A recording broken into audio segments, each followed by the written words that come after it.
নমস্কার বন্ধুরা, রুনিয়ের মম কিচেনে আপনাদের স্বাগত। আশা করি সবাই ভালো আছেন।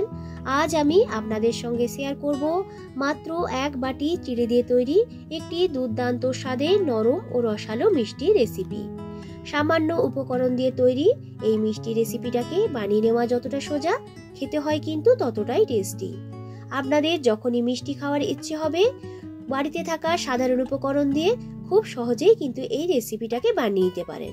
তাই ভিডিওটা স্কিপ না করে পুরোটা দেখার অনুরোধ রইল।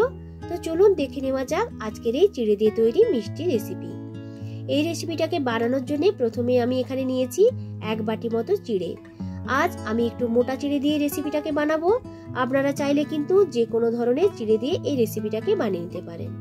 প্রথমে আগে চিড়েগুলোকে 3 থেকে 4 বার ভালো করে জল পাল্টে পাল্টে এইভাবে ধুয়ে নিয়েছি। এরপর এর মধ্যে দিয়ে দিলাম সামান্য একটু জল। পাতলা চিড়ে ব্যবহার করলে দেখবেন জল দিয়ে ধুতে ধুতেই কিন্তু চিড়েগুলো নরম হয়ে যাবে, তখন এইভাবে আর ভিজিয়ে রাখার দরকার নেই। যেহেতু আজকে একটু মোটা চিড়ে নিয়েছি, তাই ভিজিয়ে ঢেকে রেখে দিলাম 5 মিনিটের মতো। 5 মিনিট পর ঢাকনাটি খুলে একবার চেক করে নেব। দেখুন জলটা কিন্তু পুরো শুকনো হয়ে গেছে আর চিড়েগুলো কিন্তু খুব সুন্দরভাবে ভিজে গেছে। এরপরে একটি মিক্সি জারের মধ্যে নিয়ে নেব ওই ভিজিয়ে রাখা চিড়েগুলোকে মিক্সি জারের ভেতরে নিয়ে একটা স্মুথ পেস্ট তৈরি করে নেব। এইভাবে পেস্ট করে নিলে দেখবেন চিড়েগুলোর মধ্যে যে দানা দানা ভাব থাকে সেটা থাকবে না, একটা স্মুথ ভাবে পেস্ট তৈরি হয়ে যাবে। তো দেখুন পেস্টটা কিন্তু আমার তৈরি হয়ে গেছে। এরপরে পেস্টটাকে নিয়ে নিলাম একটি বোলের মধ্যে। এর মধ্যে দিয়ে দিলাম সামান্য একটু এলাচের গুঁড়ো। এরপর এতে দিয়ে দেব 2 টেবিল চামচের মতো পাউডার দুধ। আমি এখানে কিন্তু পাউডার দুধটাকে একসঙ্গে দেব না, একটু একটু করে পাউডার দুধ অ্যাড করে এই ডোটাকে মাখিয়ে নেব। প্রথমে আগে আমি এখানে 2 টেবিল চামচের মতো পাউডার দুধ দিয়েছি। এরপরে আরো দিয়ে দিলাম 2 টেবিল চামচের মতো পাউডার দুধ। এখানে টোটাল ডোটা মাখার জন্য আমি 4 টেবিল চামচের মতো পাউডার দুধ নিয়েছি। তো দেখুন ডোটা কিন্তু এইভাবে ভালো করে মেখে নিতে হবে। আপনারা ডোটাকে যত ভালো করে মাখবেন এই মিষ্টিগুলো কিন্তু ততটাই সুন্দর হবে। দিয়ে দিলাম 1/2 টেবিল চামচের মতো ঘি দিয়ে মেখে নিলে দেখবেন এই ডোটার ভেতরে যে একটা চিটচিটে ভাব থাকে সেটা আর থাকবে না, আর খুব স্মুথ ভাবে কিন্তু ডোটা মাখা হয়ে যাবে। ডোটাকে এইভাবে একটু নরম করে মেখে নিয়েছি। এরপর মিষ্টিগুলোকে বানিয়ে নেওয়ার জন্য হাতে একটু তেল কিংবা ঘি মেখে নিতে হবে। একটু একটু করে ডো নিয়ে প্রথমে এইভাবে একটু গোল করে নেব। এরপরে আলতো করে প্রেস করে এইভাবে চ্যাপটা করে মিষ্টিগুলোকে আজকে আমি বানিয়ে নিয়েছি। আপনারা আপনাদের পছন্দ মতো সাইজে মিষ্টিগুলোকে বানিয়ে নিতে পারেন, তবে খুব বেশি কিন্তু বড় বড় করে মিষ্টিগুলোকে আজ বানাবো না, তাই এইভাবে একটু ছোট ছোট করে মিষ্টিগুলোকে বানিয়ে নিয়েছি। তো দেখুন এইরকম ভাবে আমার কিন্তু সমস্ত মিষ্টিগুলো বানানো হয়ে গেছে। মিষ্টিগুলোকে ভাজার জন্য তেলটাকে আগেই বসিয়ে দিয়েছিলাম। প্রথমে আগে তেলটাকে ভালো করে গরম করে নিয়ে এরপর গ্যাসের ফ্লেমটাকে মিডিয়াম করে দিতে হবে। একটা একটা করে এই তৈরি করে রাখা মিষ্টিগুলোকে দিয়ে দিলাম গরম তেলের মধ্যে। একসঙ্গে খুব বেশি মিষ্টি কিন্তু এর মধ্যে দেবেন না। প্রথমে আগে উল্টাতে যাবেন না, নরম থাকার কারণে এইগুলো কিন্তু ভেঙে যেতে পারে।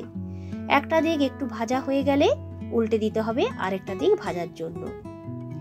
এইরকম উল্টে পাল্টে দুদিকটা বেশ একটু লালচে করে এইগুলোকে ভেজে নিতে হবে। কিছুক্ষণ ভাজার পর দেখুন এর মধ্যে কিন্তু একটা সুন্দর কালার চলে এসেছে। এরপর এইগুলোকে তেল থেকে ছেঁকে এইভাবে তুলে নেব। এই ভেজে নেওয়া মিষ্টিগুলোকে কিন্তু এমনিতেই খাওয়া যায়, খেতে কিন্তু এগুলো বেশ ভালোই লাগে। একই রকম ভাবে আমি আরো যে মিষ্টিগুলো তৈরি করে রেখেছিলাম সেইগুলোকেও ভেজে নেব। তো দেখুন সব মিষ্টিগুলো কিন্তু আমার ভাজা হয়ে গেছে। এরপরে তৈরি করে নেব একটি চিনির শিরা। তো এর জন্য একটি প্যানের মধ্যে দিয়ে দিয়েছি 1 বাটি মতো চিনি। এর মধ্যে দিয়ে দিলাম সেম বাটি মেপে 1 বাটি মতো জল। প্রথমে আগে চিনিগুলোকে ভালো করে জলের সঙ্গে এইভাবে মিক্স করে ফুটিয়ে নেব, যতক্ষণ না পর্যন্ত চিনিটা পুরোপুরিভাবে এই জলের সঙ্গে মিক্সড হয়ে যায়। ফ্লেভারের জন্য এখানে 4টে এলাচের মুখটাকে ফাটিয়ে দিয়ে দিলাম। এইভাবে ভালো করে নাড়াচাড়া করে জাল দিয়ে এই শিরাটাকে তৈরি করে নিতে হবে। তো দেখুন চিনিটা কিন্তু খুব ভালোভাবে গলে গেছে আর রসটা কিন্তু খুব ভালোভাবে ফুটে উঠেছে। এই সময় দিয়ে দিলাম 1/2 টেবিল চামচের মতো ঘি। ঘিটা দেওয়ার ফলে মিষ্টিগুলোর ভেতরে খুব সুন্দর কিন্তু একটা ফ্লেভার চলে আসে।